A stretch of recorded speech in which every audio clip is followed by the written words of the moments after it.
एक आलसी लड़के की कहानी। एक बहुत ही सीधा सादा सा आलसी सा लड़का था। वह कोई कामकाज करना नहीं चाहता था, बस खाना खाता, घूमता और सोते रहता था। एक दिन उसे किसी ने बताया कि एक ऐसा आश्रम है जहाँ पर कुछ काम नहीं करना पड़ता है और हर दिन 2 समय का खाना और नाश्ता मिलता है।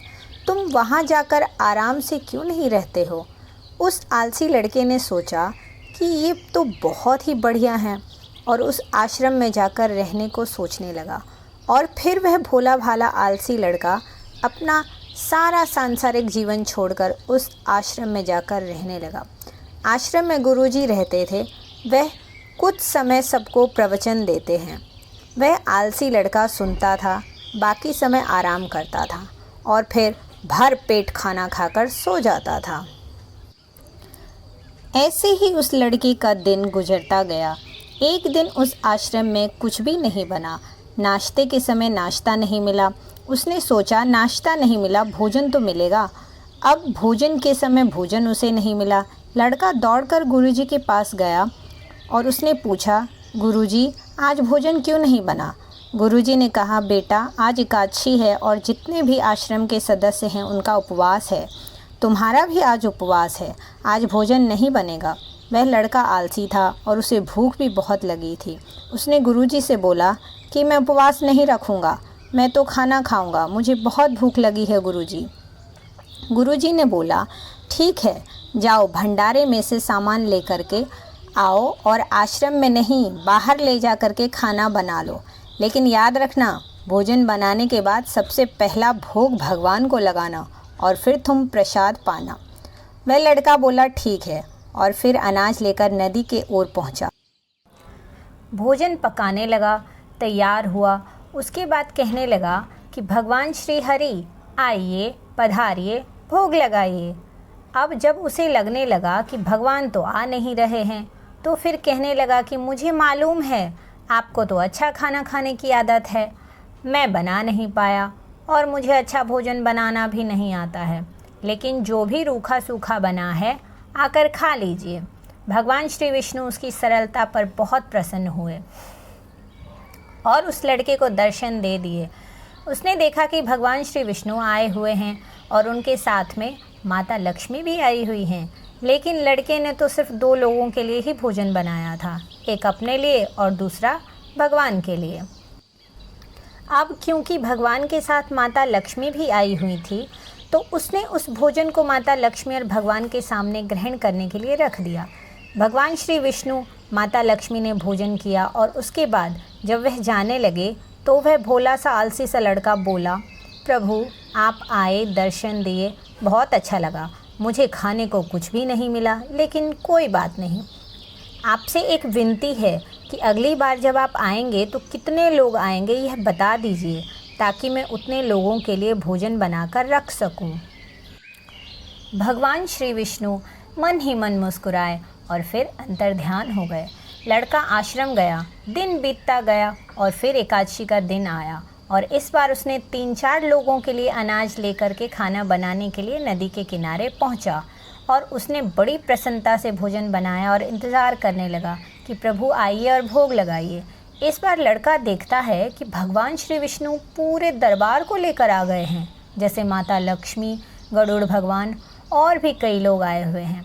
लड़के ने 3-4 लोगों का ही भोजन बनाया था और इस बार भी भोजन कम पड़ गया। लड़के ने निराश होकर भोजन को प्रभु के आगे रख दिया। उन्होंने भोजन किया और फिर चले गए और इस बार भी लड़का भूखा रह गया। अब लड़का फिर आश्रम गया, दिन बीतता गया और फिर एकादशी का दिन आया और इस बार गुरुजी से कहने लगा कि गुरुजी मुझे इस बार थोड़ा ज़्यादा अनाज चाहिए। गुरुजी सोचने लगे कि यह इतना सारा अनाज का क्या करता होगा, कहीं से बेचता तो नहीं है। फिर उन्होंने कहा कि ठीक है, भूख से परेशान रहता है। लड़के ने कहा, नहीं गुरुजी, मैं भूख से परेशान नहीं रहता हूँ, प्रभु के साथ बहुत से लोग आते हैं, उनको भी तो भोजन कराना पड़ता है। गुरुजी को लगा कि लड़का पागल हो गया है, लेकिन गुरुजी ने सोचा कि चलो एक बार चलकर देखते हैं कि लड़का इन अनाज का करता क्या है। लड़का अनाज लेकर के नदी के किनारे पहुंचा, लेकिन इस बार भोजन बनाया नहीं। उसने सोचा कि प्रभु हर बार ज़्यादा लोगों को लेकर के आते हैं, इस बार वह जितने भी आएंगे खुद बना करके भोग लगा लेंगे। और फिर प्रेम से प्रभु को बुलाने लगा। गुरुजी यह सब छुपकर देख रहे थे कि यह भोजन तो बना नहीं रहा है और प्रभु को बुला रहा है। लेकिन लड़के ने देखा कि इस बार प्रभु के साथ बहुत सारे लोग आए हुए हैं, तो उसने प्रभु के सामने हाथ जोड़ करके कहा कि प्रभु माफ़ करना, आप बहुत सारे लोग आते हो, मुझे संख्या पता नहीं होती है, तो मेरी हिम्मत भी नहीं होती है कि इतने सारे लोगों के लिए भोजन बनाऊं। आप स्वयं आइए, बनाइए, खाइए और भोग लगाइए। प्रभु मुस्कुराते हैं और अपने साथ आए सभी लोगों के साथ मिल करके भोजन बनाते हैं। गुरुजी ने जब यह छुप करके देखा तो फिर लड़के के पास आए और आकर कहने लगे कि तुम ये क्या कर रहे हो। लड़का कहता है कि गुरुजी, आपको दिख नहीं रहा है कि भगवान श्री विष्णु पधार चुके हैं, माँ लक्ष्मी आई हुई हैं, गरुड़ जी आए हैं और फिर और भी लोग आए हैं, भोजन बन रहा है। गुरुजी ने बोला कि लड़का पागल हो गया है, मुझे तो कोई नहीं दिख रहा है। लड़का गुस्सा हो गया और प्रभु को बोला, प्रभु आप ये क्या कर रहे हो? एक तो मुझे भूखा रखा है और गुरुजी को दर्शन नहीं दे रहे हो, जो मुझे पागल समझ रहे हैं। कृपा करके गुरुजी को दिख जाओ। भगवान बोले, नहीं, मैं इन्हें नहीं दिख सकता। लड़का बोले, क्यों नहीं दिख सकते? मेरे गुरुजी तो बहुत महान हैं, बहुत बड़े ज्ञानी और ज्ञाता हैं। भगवान बोले, हाँ ज्ञानी और ज्ञाता होंगे, लेकिन तुम्हारी तरह सरल नहीं हैं। जो सरलता तुम में है वो तुम्हारे गुरुजी में नहीं है। लड़के ने यह बात गुरुजी से कह दी कि भगवान कह रहे हैं कि आप में सरलता नहीं है, आप मेरे जितने सरल नहीं हैं। गुरुजी की आंखें नम हो गई और वह रोने लगे और बोले कि हाँ बिल्कुल सही कहा पुत्र, मेरे अंदर तुम्हारे जितनी सरलता नहीं है। और फिर माफ़ी मांगने लगे। फिर भगवान ने गुरुजी को भी दर्शन दिया। ये कहानी हमें सिखाती है कि जीवन में सरलता सबसे आवश्यक है। जितने सरल बने रहेंगे उतना जीवन में आगे बढ़ते चले जाएंगे। जब आप सरल होते हो तो आप खुद भी मुस्कुराते हो और दूसरों को भी मुस्कुराने की वजह देते हो। भगवान श्री हरि आप सबका जीवन खुशियों से भर दें। सदा खुश रहिए, स्वस्थ रहिए और हाँ, मेरे चैनल को लाइक सब्सक्राइब ज़रूर कीजिए। Thanks for watching.